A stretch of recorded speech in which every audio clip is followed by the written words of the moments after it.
So back to the mask brush. So this is mask pin. I'm going to turn it back to dots and alpha off. And with the mask pin selected, you can drag on there. And my focal shift's at negative 100 when I hit the control. So it's actually a very, very fine, precise mask outline. So I probably don't even need to sharpen that much because it's already kind of sharp. I can certainly blur it and then sharpen if I want to. Depending on if you like that or not, you can keep it at negative 100 or you can change it back to 0 and it'll kind of feel like the regular mask brush. But let's keep going back through the mask options. So we've got mask pin, which is what we started out with, which again is mask pin and then mask rectangle with the pin. And again, you can hold down control. And actually, here's another thing. You can hit spacebar. Just like in Photoshop, if you start dragging out a rectangle, like, oh, you know what? I actually wanted to mask out the middle. Hit spacebar. That'll move this around. And then you know what? I want to hold down Alt and get rid of that. And then if I want to match that up again, I can hold down spacebar, move that around, and then I can move it over one width. So here, hold down Alt, and kind of do that. And then you can kind of clean up your mask a little bit. If you don't like these, you can just drag those all the way out. And if you only want half of this one, drag out a control square out in your document, then hold down Alt, and then control square, go get rid of that, I guess, and all sorts of cool things you can do. But that is mask pin. That's a functionality of the mask pin with the dot stroke. Now, the other ones in here are interesting. So let's go to mask circle. And mask circle is pretty much what it says it is. You hold down control and you start dragging. It doesn't matter if you drag over your object or off your object, it's still going to drag a circle. Now, you can drag an ellipse out because there's some options we need to do. But let's say we drag over our object and let go. And go to the back because it's going to drag all the way through. If you don't like that, control, hold down Alt, and anything within that perimeter of that masking here is going to be unmasked. And if we want to unmask the middle of these circles, which we can do, is hold down control, drag out a circle. You can match it up if you want, then you can make it smaller, hold down Alt, and all that good stuff. Now, let's say you wanted to make a perfect circle. Hold down control, go to mask circle, which basically, I wonder if I should break this down. Well, let's talk about it. So here's mask circle. All mask circle is basically a circle stroke and no alpha. If we take the circle stroke, and you're going to see we have square and center options in here. If you change it to square, what that'll do is force it to be a 1-to-1 ratio circle. So that's cool. And if you go into stroke and you turn on center, what you can do is start in the center and drag out, and that'll just drag from the center area, which is cool. And then you hold down Alt and get a perfect circle. Same thing if you do it from the side here. You can drag out a 1-to-1 from the center of your stroke. So start here, drag it out. Start here, drag it out, and there you go. But basically all that is, if you deconstruct mask circle, all it is basically, I think it's a mask pin with a circle stroke, and under that circle stroke, if you do square and center on, and you mask, it's going to mask a circle from the square with a 1-to-1 ratio from the center. So see how it's mask pin, but it behaves exactly as mask circle? Because I think all they did is just make a mask pin, give it these stroke options, and then gave you the option to go in here and just say, hey, you know what? I don't want to change a bunch of options for mask pin. I want to leave that alone. Let me use mask circle.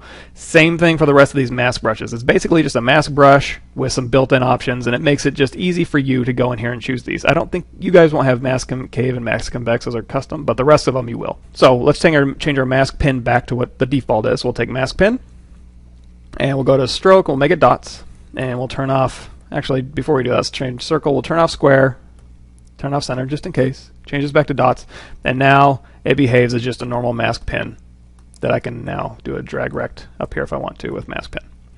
So moving right along, if I hold down control, so we've done mask pin and mask circle. Mask curve is, when we get into clip curve and stuff, you'll know what these lines mean. We'll get a little bit deeper into this, but for now, if I hold down control and drag, it drags out a line. And just like when I was doing the rectangle, if I hit spacebar, I can move this line around. And then if I just drag it across my object, you see where that gradient, how it starts from dark at the line and then kind of gradients out? That means everything past that line towards where the gradient fades will be masked. So if I let that go, it's going to mask that whole side. So you can use that to your advantage. You can just drag out a line here. You can move it around, let go, and it'll mask from that straight line out. Now there's a couple more cool things you can do with this. You can hold down control, and then if you tap Alt-1, after you get it positioned with spacebar, just let it go, and then tap Alt once. That'll give you a little Bezier curve. So you can go in here and mask it out like that. And then you can go to the side here if you want to. Hold down control, tap Alt once, and then hold down Alt before you let it go, and that'll actually do a unmask from that point. So you can hold down Control, drag it around, hold down Alt, that'll unmask. Go to the front view, tap Alt once, give it a nice Bezier curve, use spacebar to kind of position it, hold down Alt and let go, and you can do very, very complex masking with the mask curve, as well as if you hold down Control, drag out your line, use spacebar to position it. Now if you tap Alt twice, instead of just once, you go Alt Alt and then drag, that'll give you a sharp line. So you can go to the side here and tap Alt Alt and then hold down Alt. You can unmask it with a sharp line, as well as you can mix them and you can match them. So you can go down Control and you can tap Alt once and give you a nice curve, and then tap Alt again and just kind of get a nice curve around here. Or you can hold down Control, tap Alt twice to get a sharp curve, sharp, sharp, and you know what? Let's go to smooth. Tap Alt once, Bezier, Bezier, Bezier, tap Alt twice, sharp. So you can kind of mix and match how you want to do that. Same thing when we get to clipping and stuff, but yeah, so Control, spacebar to move it around, tap Alt once to Bezier curve, tap Alt twice to sharp curve, as well as if you hold down Control and hold down Shift, it'll actually snap to angle increments. You can see up there angle 145, 140, 110, 95, 60, 40. You can snap to different angle increments here.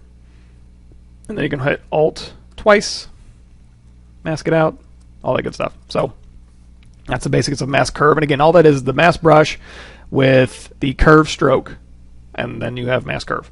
Moving right along, hold down Control and change that. Now I'm holding down Control, and with Control held down, then I can go into and grab these mask brushes. You can also hit B, M maybe, and your masks are in here. So if you go B, M, and just moving right down the line, let's do Mask Lasso next. It's going to say, hey, the brush that you have for the masking brush will be changed to Mask Lasso. And if you want to skip that warning until next time you restart ZBrush, just hit that. So now when I hit Control, I have Mask Lasso selected. So there's two different ways you can select mask, and even the other modifier brushes is just you can go into the brush menu and grab it, and it'll say, hey, next time you use this, it'll be used for the masking. Or you can hit Control, go up here and just select it, and it'll be narrowed down just to your masking brushes. So it's kind of up to you. I prefer this method, hold down Control and go up in here. Or you can assign a hotkey to a mask brush. So if I hold down Control, I'm in Mask Lasso, and basically that's mask brush with the lasso stroke selected. And all that is just like you would think. It's a lasso that you can drag out and mask. So you can go here, mask lasso around, and then go here, and then hold down Alt, and that'll unmask in that area. And you can start from the middle of an object here. So you can mask this area out, and then you can sharpen that up, and then you can unmask this area and sharpen that up, which is just, again, Control Alt and tapping your object. So it's kind of up to you. Next in here is Mask Rectangle, which is when you're in the Mask Pin mode and you just kind of drag out here to make a Mask Rectangle. Mask Rectangle will do a Mask Rectangle even if you're on the object. So there's that. And just like the circle one, if you want to make it square and center, just choose those options, and then it'll drag out a rectangle with those options.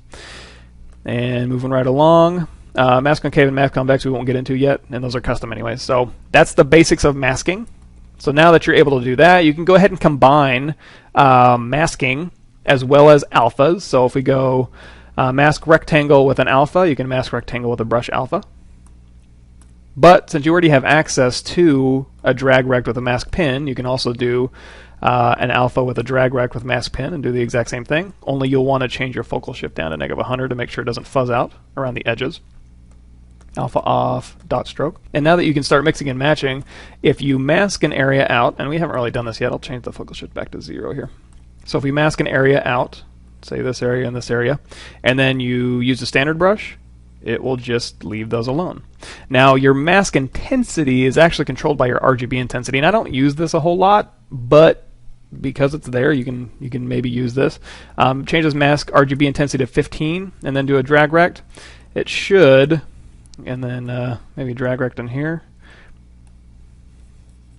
Yeah, it looks like mask rectangle does it all the way. It's kind of difficult to kind of fine tune. So really, oh, that's because the RGB on the mask pin wasn't changed. So if I hold down Control, so I don't care about the RGB on my standard brush. I'm just going to turn that off. Hold down Control and then change my RGB intensity. Let's change that to like 10 and then mask. Yeah, so see that's only 10%. And then if I mask again, 20%, 30%, 40%, and now we're finally up to mask half towards the middle. So now if I take my standard brush and just run it across there, you're going to see it kind of has gradient of masking intensities. Same thing if I want to use my hold down Control with the RGB intensity. It's just going to mask at 10% unless I sit here and do this a lot. So you can kind of build up and feather your masking. So you can kind of mask 10% and then towards the middle you can hold down Control and crank your RGB intensity up and kind of mask it a little bit harsher towards the middle. And then as you drag across it, it'll kind of fade out your intensity here. Again, I don't use it a lot, but if you have a use for that, that's cool. I usually just keep it at 100. And then, so now you can mask, you can invert that mask. You can use, like, say you can use a clay brush to kind of build this up. Or one thing I like to do is use the move brush. So I'll go into the move brush here, and you can kind of move stuff out, as well as something we haven't gotten into yet, but you can go in here and do like mask something, invert that mask, and then you can use transpose, which we'll get into next, to kind of move stuff around. So a lot of different cool things you can do with masking. And of course, when you're in Dynamesh mode, if you're masking something and you want to re-Dynamesh, you got to Control drag to unmask, and then Control drag again to Dynamesh, and then it'll update your Dynamesh. So just keep that in mind.